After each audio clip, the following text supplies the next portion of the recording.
नमस्कार, मैं गौतम महर्षि नरम गरम में आपका स्वागत करता हूं। यूं तो इस प्रोग्राम में मैं आपको बहुत सारी भारतीय और कॉन्टिनेंटल डिशेस दिखाता रहता हूं, लेकिन पारंपरिक और प्रादेशिक रेसिपीज की बात ही कुछ और है। तो आइए शुरुआत करते हैं रंगीन राजस्थान की कुछ रंगीन रेसिपीज से। आज की हमारी पहली रेसिपी है लाल मांस। तो आइए शुरुआत की जाए।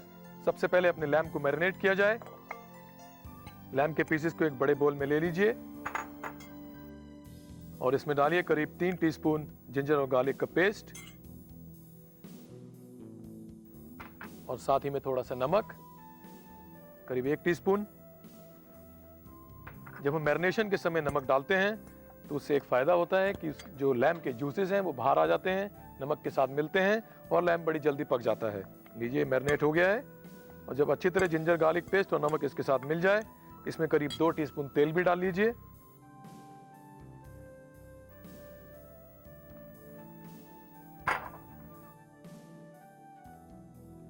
तो लीजिए, लैम्ब मैरिनेट हो चुका है। अब इसे करीब 1 से सवा घंटा तक मैरिनेट होने दीजिए। अब गर्म कीजिए एक कढ़ाई को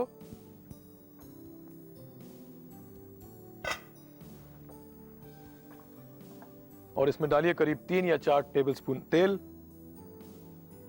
चलिए, जब तक तेल गर्म हो रहा है मैं आपको लाल मांस के बारे में थोड़ा सा बता दूं। ये रेसिपी राजाओं के स्थान यानी कि राजस्थान की एक बहुत ही खास रेसिपी है। इसके अंदर चिलीज का काफी प्रयोग किया जाता है। पाउडर चिली का प्रयोग किया जाता है कलर के लिए और ड्राई रेड चिली का प्रयोग किया जाता है स्पाइसीनेस के लिए। तो लीजिए, तेल गर्म हो चुका है। अब इसमें जाएगा जीरा, छोटी इलायची,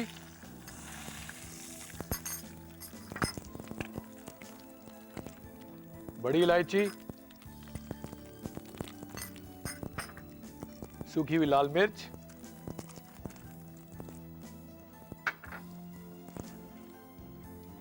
अच्छी तरह भून लीजिए इनको। तो लीजिए, मसाले भून के भी तैयार हो चुके हैं। अब इसमें डाल देते हैं जिंजर गार्लिक पेस्ट। इसे भूनिए।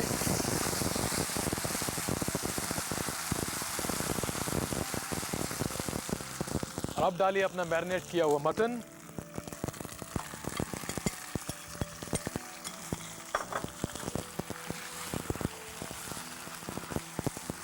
इस मटन को करीब 5 से 10 मिनट तक आपको भूनना है। तो लीजिए, मटन भुन चुका है। अब बारी है इसमें सूखे मसाले डालने की। सबसे पहले डालते हैं हल्दी, करीब 2 टीस्पून। इसके बाद लाल मिर्च का पाउडर, वो भी 2 टीस्पून। धनिया पाउडर। और अब इन मसालों को भूनिए, अच्छी तरह से मिलाइए और इनको भून लीजिए। जैसे ही ये मसाले तेल छोड़ दें, ये निशानी है कि ये मसाले पक चुके हैं। अगर आप इन मसालों को पकाने के प्रोसेस को और भी सिंपल करना चाहते हैं तो तीनों चारों जो आपके पाउडर्ड मसाले थे एक कटोरी में मिलाइए, साथ में मिलाइए थोड़ा सा पानी, एक पेस्ट बना के एक साथ डालिए और बड़ी जल्दी आपस में घुल जाते हैं और पक भी जाते हैं। और अब बारी है इनके अंदर भुना हुआ प्याज डालने की। तो ये लीजिए गया ब्राउन अनियन। अगर आप अनियन को ब्राउन करने के झंझट से बचना चाहते हैं तो जब हमने लैम्ब डाला था उस समय आप तेल में उससे पहले प्याज डालिए, उनको अच्छी तरह गोल्डन ब्राउन कीजिए, उसके बाद लैम्ब डालिए और वही प्रोसेस रिपीट कीजिए। आपने देखा इस रेसिपी के अंदर मैंने पाउडर मसालों में हल्दी, धनिया और लाल मिर्च तीनों डाले। ये तीनों का कॉम्बिनेशन बहुत ही क्लासिक होता है क्योंकि ये प्रेजेंटेशन, कलर, टेक्सचर में तो मदद करते ही हैं, साथ साथ हाथ में भी मदद करते हैं और बाकी जितने खड़े मसाले होते हैं उनका फ्लेवर भी बाहर निकाल के लाते हैं। अब इसमें हमें डालना होगा दही।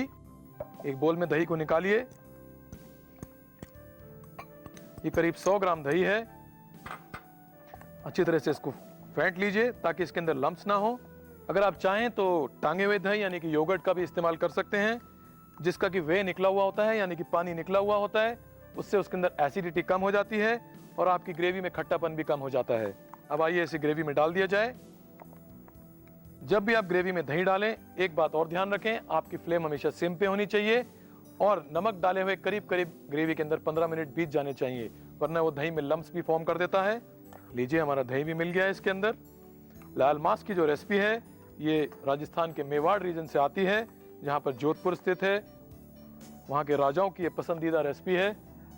तो लीजिए, दही भी इसके अंदर मिक्स हो चुका है। अब गैस को सिम रखिए, ऊपर से ढक दीजिए और करीब 30 से 35 मिनट तक इसको पकाइए। 30 से 35 मिनट गुजर चुके हैं, तो आइए देखते हैं लाल मांस तैयार हुआ कि नहीं। खुशबू तो बहुत अच्छी आ रही है, लाल मांस एकदम तैयार है। लाल मांस बनाने के लिए आपको चाहिए लैम आधा किलोग्राम, अदरक लहसुन का पेस्ट 5 से 6 छोटे चम्मच, नमक स्वाद अनुसार, तेल 4 से 5 बड़े चम्मच, जीरा 2 छोटे चम्मच, छोटी इलायची 4 से 5, बड़ी इलायची 2 से 3, साबुत लाल मिर्च 6 से 8, पिसी हल्दी 2 छोटे चम्मच, पिसी लाल मिर्च 2 छोटे चम्मच, धनिया पाउडर 2 छोटे चम्मच, भुनी प्याज 4 से 5 बड़े चम्मच, दही 100 ग्राम। सबसे पहले लैम पीसेस को अदरक लहसुन पेस्ट, नमक और तेल के साथ मैरिनेट करें। अब एक पैन में तेल गर्म करें, इसमें जीरा डालें, इसके बाद छोटी और बड़ी इलायची डालें। अब साबुत लाल मिर्च और अदरक लहसुन का पेस्ट डालकर भूनें। इसके बाद मैरिनेट किए लैम पीसेस डालें और थोड़ी देर पकाएं। अब हल्दी, पिसी लाल मिर्च और धनिया पाउडर डालें, थोड़ा सा पानी डालकर पकाएं। इसमें तली हुई प्याज डालकर सभी इंग्रेडिएंट्स को अच्छी तरह मिला लें। आखिर में फिटा हुआ दही डालकर धीमी आंच पर 30 से 35 मिनट तक पकाएं। लाल मांस तैयार है। लाल मांस तो आपको जरूर पसंद आया होगा। अब आइए इसके बारे में एक टिप भी बता देता हूँ। लाल मांस के अंदर दही का इस्तेमाल इसलिए किया जाता है कि इसका तीखापन थोड़ा सा कम हो जाए, लेकिन अगर आप दही का इस्तेमाल नहीं करना चाहते तो इसके अंदर आप टमाटो प्यूरी का भी इस्तेमाल कर सकते हैं, स्वाद उतना ही अच्छा होगा। अब वक्त हो रहा है एक छोटे से ब्रेक का, जिसके बाद होगा हमारा आज का मुकाबला। तो मिलते हैं ब्रेक के बाद। Welcome back after the break. और अब वक्त है हमारे आज के मुकाबले का। हमारा आज का मुकाबला होगा दो सहेलियों के बीच। तो आइए स्वागत करते हैं करुणा जी का और जूही जी का। Welcome to the show. आप दोनों सहेलियां हैं? हाँ जी। आप क्या करती हैं करुणा जी? I am a housewife. और जूही जी आप? मैं आर्टिस्ट हूँ। आर्टिस्ट हैं आप। तो क्या आप कहीं ऑफिस में जाती हैं या घर से ऑपरेट करती हैं? घर पे स्टूडियो है। घर पे आपका अपना स्टूडियो है। और जैसा कि आप दोनों शो से पहले मुझे बता रहे थे कि आप दोनों राजस्थान के रहने वाले हैं, तो राजस्थानी रेसिपी मैंने आपके लिए रखी है, बेसन के गट्टे। तो आइए मैं बताता हूँ आपको बेसन के गट्टे बनाने के लिए मैंने आपके लिए क्या क्या सामान रखा हुआ है। आइए, बेसन के गट्टे बनाने के लिए आपके पास है बेसन, बारीक कटी हुई हरी मिर्च, बारीक कटा हुआ हरा धनिया, हींग, किशमिश, बारीक कटा हुआ अदरक, बड़ी इलायची, सौंफ, हल्दी का पाउडर, कुटा हुआ धनिया, जीरा, तेल, ग्रेवी बनाने के लिए दही, स्वाद के लिए नमक, लाल मिर्च का पाउडर, कसूरी मेथी और तेज पत्ता। आप एक सेकंड का इंतजार कीजिए, मैं इनको इनके वर्क स्टेशन तक छोड़ के आता हूँ। आइए करुणा जी, यह है आपका वर्क स्टेशन। इंग्रेडिएंट्स एकदम सेम है। आपने सारे इंग्रेडिएंट्स देख लिए हैं? हाँ जी। आप भी तैयार हैं? आप भी तैयार हैं? तो लीजिए, आप दोनों का समय शुरू होता है अब। जूही जी, आप क्या डाल रही हैं? सबसे पहले बेसन डाल रही हूँ। ठीक है। उसके बाद थोड़ी सी हींग। हाँ जी, हींग हाजमे के लिए बहुत अच्छी होती है ये। हाँ जी। और थोड़ा सॉफ्ट डो बनाने के लिए ठीक है, ऑयल डाल रही हूँ। हाँ जी। इसमें किसी भी तेल का इस्तेमाल किया जा सकता है? ऑयल, हाँ। घी भी डाल सकते हैं आप। हाँ जी, उससे और स्वाद बढ़ जाता है। ठीक है। इसमें दही, हाँ जी, स्वाद अनुसार नमक, हाँ जी, थोड़ी सी लाल मिर्च, ठीक है, फ्लेवरिंग के लिए। फ्लेवरिंग के लिए। और ये राजस्थानी खाने में जरूर डलता है सौंफ। जी हाँ, बिल्कुल डलता है। हाँ, थोड़ी किशमिश, हाँ जी। तीखा और मीठा दोनों ही साथ। मिर्च और किशमिश दोनों हाँ। साथ, और उसको कॉम्प्लीमेंट करने के लिए सौंफ, हाँ, इसमें जो थोड़ा हाजमे हरी- के लिए भी अच्छी होती है और खून भी साफ करती है। इसमें हरा धनिया डालना है। जी हाँ। और उसके बाद अदरक। अदरक, ये भी हाजमे के लिए अच्छी होती है और साथ ही में हड्डियों को भी फायदा देती है। और क्या डालेंगे आप? और थोड़ा सा कुटा हुआ सूखा धनिया। ठीक है। और थोड़ा सा जीरा। जीरा। अब इसको जैसे हम आटा बनाते हैं, डो हाँ जी। बनाते हैं, उसी तरीके से इसको गूंदना है। चलिए, आप गूंदिए, मैं देख के आता हूँ उधर क्या हो रहा है। आप तो काफी आगे बढ़ चुकी हैं। मेरा अब ये डो ऑलमोस्ट तैयार हो चुका है, आप देख रहे हैं। हाँ जी। डो में क्या क्या डाला आपने बेसन के साथ साथ? बेसन के साथ मैंने सारे खड़े मसाले डाले हैं। कुकिंग ऑयल थोड़ा ज्यादा डलता है किस लिए? ताकि ये सॉफ्ट बने, soft अदरवाइज रहे। ये बहुत हार्ड बनेंगे ठीक है। और खाने में स्वाद भी नहीं तो आएगा। इसका मतलब इसका डो एकदम सॉफ्ट होना चाहिए। हाँ जी, हाँ। और क्या डो बनाने के बाद इसको थोड़ी देर रेस्ट किया जाता है? नहीं, बिल्कुल भी जरूरत नहीं है। इमीडिएटली आप साथ साथ उसको बॉईल करने के लिए पैन में डाल सकते हैं। अच्छा, ठीक है। चलिए, आप गट्टे उबालिए, मैं जूही जी से कुछ पूछ के आता हूँ। जूही जी, कहाँ तक पहुँची हैं आप? बस अब ये गट्टे उबलने वाले हैं। हाँ जी। इसके बाद हम इसकी वो बनाएंगे, ग्रेवी करी। बनाएंगे? हाँ, ग्रेवी बनाएंगे। चलिए देखते हैं अब आप क्या कर रही हैं ये। अब मैं इस दही को बीट करूंगी। हाँ जी। और उसमें दही फट जाता है यूजुअली ग्रेवी में अगर हम डायरेक्ट डालें। यस। तो उसके लिए थोड़ा बेसन डालना चाहिए, उसमें मिलाकर। हल्का सा बेसन, या आप गेहूं का आटा भी डाल सकते हैं। ठीक है, लेकिन क्योंकि बेसन एकदम अवेलेबल है तो बेसन ही डालना एक अच्छी चॉइस है।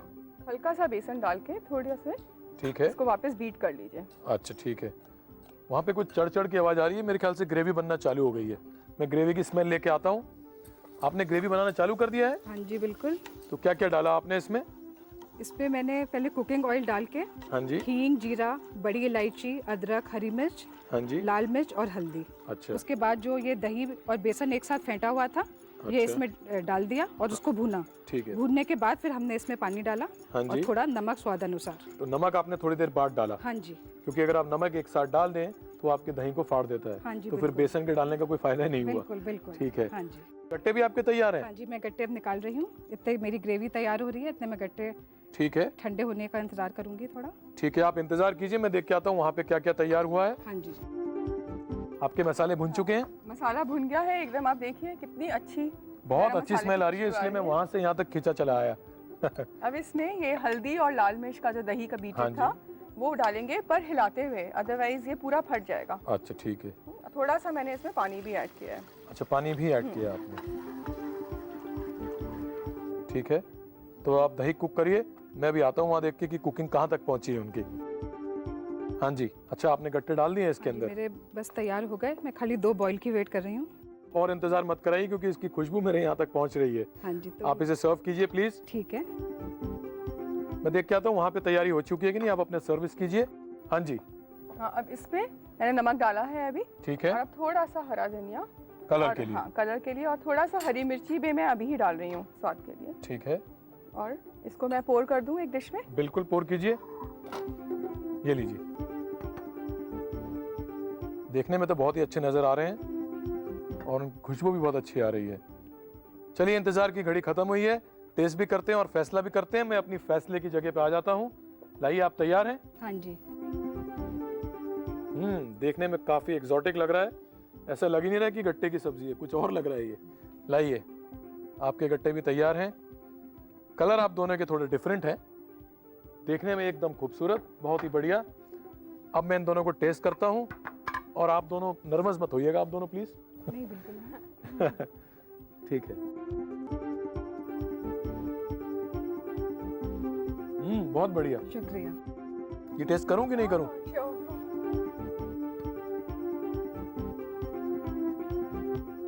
बहुत ही बढ़िया, एकदम राजस्थान की याद आ गई मेरे को इन्हें खाकर। अब फैसले की घड़ी है, मुझे तो फैसला लेना ही है। मुझे बहुत खुशी हो रही है ये कहते हुए जूही जी की आप ये कंपटीशन जीत चुकी हैं। आपको बहुत बहुत मुबारकबाद। तो जूही जी, इस कंपटीशन को जीतने के लिए आपको मिलेंगे बहुत सारे इनाम और आपको भी थोड़े से इनाम मिलेंगे। Thank you. आप दोनों का इस शो पे आने का बहुत बहुत शुक्रिया। बेसन के गट्टे बनाने के लिए आपको चाहिए बेसन 1 कटोरी, कटी हरी मिर्च 2 छोटे चम्मच, कटा हरा धनिया 2 से 3 छोटे चम्मच, हींग चुटकी भर, किशमिश 1 से 2 छोटे चम्मच, कटी अदरक 1 छोटा चम्मच, बड़ी इलायची 3 से 4, सौंफ 1 से 2 छोटे चम्मच, कुटा धनिया 1 छोटा चम्मच, जीरा 1 छोटा चम्मच, तेल पकाने के लिए, दही 1 कटोरी, नमक स्वाद अनुसार, पिसी लाल मिर्च 1 से 2 छोटे चम्मच, कसूरी मेथी 1 छोटा चम्मच, तेज पत्ता 1 से 2, हल्दी 1 से 2 छोटे चम्मच। गट्टे बनाने के लिए एक बोल में बेसन लें, इसमें थोड़ा सा तेल, नमक और हींग डालें। इसके अलावा दही, पिसी लाल मिर्च, सौंफ, किशमिश, हरी मिर्च और हरा धनिया डालें। इसके अलावा कटा हुआ अदरक, कुटा हुआ सूखा धनिया और जीरा डालें। पानी मिलाकर डो तैयार करें। डो के रोल्स बनाएं और उबालें। ठंडा होने पर इन्हें छोटे छोटे पीसेस में काट लें। अब एक बोल में दही लें और फेंट लें। थोड़ा सा बेसन भी डालें। हल्दी और पिसी लाल मिर्च डालें। ग्रेवी बनाने के लिए एक पैन में तेल गर्म करें। चुटकी भर हींग, जीरा, हरा धनिया, हरी मिर्च और अदरक डालें। इसके बाद कसूरी मेथी, तेज पत्ता और बड़ी इलायची डालें और भूनें। अब दही के मिक्सचर को डालें और थोड़ा पकाएं। उबले गट्टे डालें और थोड़ी देर और पकाएं। आखिर में नमक डालें। बेसन के गट्टे तैयार हैं। इसके बारे में आपको एक टिप भी दे देता हूं मैं। अगर आप दही का इस्तेमाल ना करना चाहें इसमें, तो एक टमाटर और प्याज की ग्रेवी बनाकर भी आप गट्टे उसमें पका के खा सकते हैं। स्वाद उतना ही अच्छा रहेगा। कभी ट्राई किया आपने? नहीं, ट्राई नहीं किया क्योंकि प्याज खाने की प्रॉब्लम है। प्याज बहुत लोग नहीं खाते ना। हाँ जी, तो आप सिर्फ टमाटर से बनाइए, टमाटो प्यूरी से बनाइए या चॉप टमाटर से बनाइए, स्वाद उतना ही अच्छा रहेगा। आप दोनों का इस शो में आने का बहुत बहुत शुक्रिया। Thank you. My pleasure. अब वक्त हो रहा है एक छोटे से ब्रेक का। मिलते हैं ब्रेक के बाद। Welcome back to the show. और गट्टों का तीखापन और गर्मा गर्मी के बाद आइए कुछ नरम नरम डेजर्ट बनाया जाए। चलिए बनाते हैं राजस्थानी खास पकवान मालपुआ। तो आइए शुरुआत की जाए मालपुओं की। सबसे पहले एक खाली कटोरी में अपना मैदा लीजिए।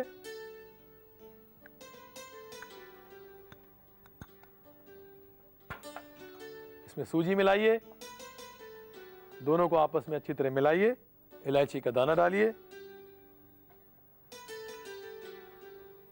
अगर आप चाहें तो इलायची को पाउडर बना के भी डाल सकते हैं, लेकिन मैंने लुक के लिए और प्रेजेंटेशन के लिए इलायची का दाना का इस्तेमाल किया है। आइए अब इसमें पानी मिलाया जाए। पानी उस हिसाब से मिलाइए कि ये इसका जो बैटर है एकदम पोरिंग कंसिस्टेंसी में हो। आपको याद होगा जलेबी का बैटर वो थोड़ा सा थिक होता है, क्योंकि उसको हमें एक पाइपिंग बैग या फिर छन्नी के थ्रू पाइप करना होता है, लेकिन इस बैटर को हमें चम्मच से पोर करना है। इसके लिए इसकी कंसिस्टेंसी एकदम पोरिंग होनी चाहिए। अगर आप चाहते हैं कि आपके बैटर में लम्प्स ना पड़े तो पानी को धीरे धीरे ऐड कीजिए और साथ साथ उसको फोल्ड करते जाइए। मैंने तो अपने बैटर को इलायची दाने से फ्लेवर किया है। अगर आप चाहें तो इसको केवड़ा वाटर या फिर सैफरन के साथ भी फ्लेवर कर सकते हैं। और आप देख रहे हैं एकदम पोरिंग कंसिस्टेंसी में आ चुका है ये। अब इसे देना होगा 5 या 7 मिनट का रेस्ट। ऐसा एक बैटर मैंने पहले से आपके लिए बना के रखा हुआ है। ये रहा मेरा बैटर। ये थोड़ी देर रखने के बाद हल्का सा चेंज हो जाएगा इसका कलर, क्योंकि इसमें जो सूजी मिली हुई है वो थोड़ी सी सेटल हो जाएगी। अब इसे थोड़ा सा हिलाना होगा। देखिए इसकी कंसिस्टेंसी। इसका अगला कदम होता है एक चाशनी को तैयार करना। मैंने चाशनी पहले से यहाँ पर बना के रखी हुई है। ये चाशनी ध्यान रखिए 2 तार की होनी चाहिए, यानी कि जब आप चाशनी को अपनी उंगली में लें तो यहाँ पे इस तरफ 2 तारें नजर आनी चाहिए। इसका मतलब आपकी 2 तार की चाशनी तैयार हो चुकी है। अगर आप चाहें तो चाशनी को केसर या फिर दालचीनी से फ्लेवर भी कर सकते हैं। साथ ही में हमें गर्म करना है एक कढ़ाई में थोड़ा सा या फिर फ्लैट पैन में थोड़ा सा तेल। यहाँ पर मैंने मूंगफली का तेल गर्म करने के लिए रखा हुआ है। मैंने पीनट ऑयल इसलिए इस्तेमाल किया है क्योंकि इसका खुद का फ्लेवर बहुत कम होता है और जो भी चीज़ इसमें पकाई जाती है उसका फ्लेवर पूरी तरह उभर के आता है। तो लीजिए हमारा तेल तो गर्म हो चुका है। अब आइए इनमें मालपुओं को सेका जाए। एक डीप लेडल लीजिए इस तरह का, करीब उसको आधा भरिए और बीचों बीच आपको मालपुए को डालना है।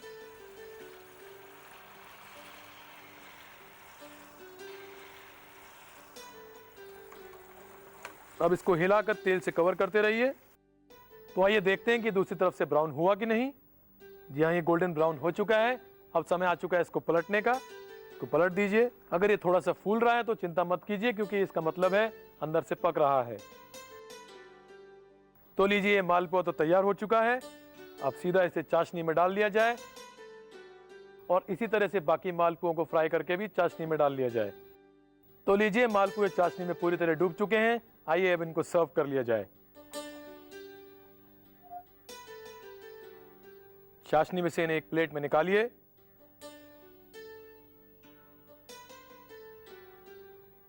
तो आइए ड्राई फ्रूट्स लिए जाएं। इसके ऊपर छिड़किए थोड़ा सा पिस्ता और बारीक और पतले कटे हुए बादाम।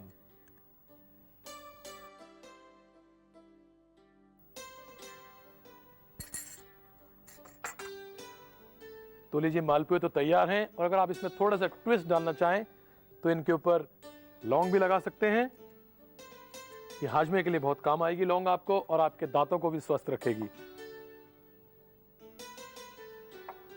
तो लीजिए तैयार हैं मालपुए। मालपुआ बनाने के लिए आपको चाहिए मैदा 1 कटोरी, सूजी 2 से 3 बड़े चम्मच, इलायची दाना 8 से 10, चाशनी 500 मिलीलीटर, तेल तलने के लिए, पिस्ता, बादाम और लौंग सजाने के लिए। पहले एक बोल में मैदा लें, उसमें सूजी, इलायची दाना और पानी मिलाकर बैटर तैयार करें।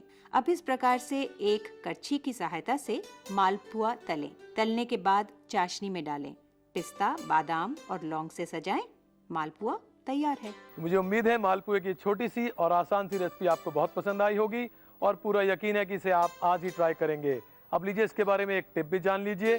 जब भी हम घर में चाशनी बनाते हैं कई बार वो चाशनी क्लियर नहीं आती, तो इसे क्लियर करने के लिए चीनी में पानी मिलाइए और पहले उबाल के बाद 2 या 3 नींबू काट के डाल दीजिए और चाशनी एकदम क्लियर आएगी। अब वक्त हो रहा है एक छोटे से ब्रेक का, तो मिलते हैं ब्रेक के बाद। Welcome back to the show. और अब समय है मेरी आज की खास टिप का। घर में हम रोजाना हरे धनिया का इस्तेमाल तो करते ही हैं, लेकिन मुश्किल आती है उसकी स्टोरेज में। कभी उसे हम गीले कपड़े में लपेट के रखते हैं या फिर कभी गीले टिश्यू पेपर में। आइए इस मुश्किल को आसान किए देता हूं और धनिया की शेल्फ लाइफ को भी बढ़ा देता हूं। धनिया को जड़ से काट लीजिए, थोड़ी सी लंबी स्टॉक्स उसमें छोड़ दीजिए। उसके बाद एक ग्लास या फिर प्लास्टिक का कंटेनर लीजिए जो सिलेंड्रिकल हो। उसके बेस में थोड़ा सा पानी भरिए, इन स्टॉक्स को उसमें डुबाइए। अब आपका धनिया करीब 3 से 4 दिन आराम से चलेगा। तो ये थे हुई धनिये की मुश्किल आसान। और वक्त है हमारे आज के व्यूअर्स रेसिपी कॉन्टेस्ट का। आज की विनिंग रेसिपी है वेनेशियन वेफर केक की, जिसे जूडिथ ने मुंबई से भेजा है। जूडिथ जी कांग्रेचुलेशंस, आपको मिलेंगे ढेर सारे इनाम। और अब एक खास बात सिर्फ आपके लिए, अब से मैं हर महीने चुनूंगा एक रेसिपी आपकी भेजी हुई जो होगी हमारी रेसिपी नंबर 1, और उसे मिलेंगे शानदार इनाम भी। सिर्फ इतना ही नहीं, आपकी भेजी हुई रेसिपीज में से आने वाले हफ्तों में मैं चुनूंगा एक अनोखी रेसिपी और आपको हमारे सेट पे इनवाइट किया जाएगा। वो रेसिपी आप शेयर कर सकते हैं एक जानी मानी हस्ती के साथ।